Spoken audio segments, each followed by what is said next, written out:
In today's video, I'm going to teach you how to play Steam games without updating. If you're trying to jump into a single-player session and Steam keeps insisting on downloading a patch, this walkthrough shows you a simple way to launch what you already have installed without triggering updates. Start by opening the Steam application from your desktop or taskbar. If Steam asks you to sign in, enter your account credentials carefully.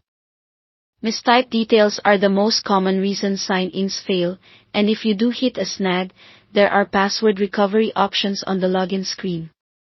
Once you're in, head to the library, where all of your owned and installed games are listed. Click the game you want to play. Normally, Steam will check for updates as soon as you try to start a game, which is exactly what we want to avoid. The key is to stop Steam from checking the internet. At the top left of the Steam window, click the Steam menu, then choose Go Offline. Steam will switch into offline mode, disconnecting the client and preventing background update checks. Give it a moment to complete the switch. You'll see confirmation that you're offline when it's done. Now that Steam is offline, select your game and hit play.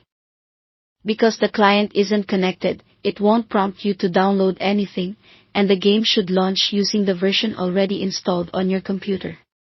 This works as long as you remain in offline mode, so avoid reconnecting until you're finished with your session.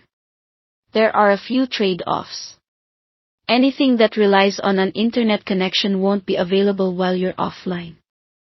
That means multiplayer modes, online co-op, leaderboards, in-game stores, and other services that need live servers won't function.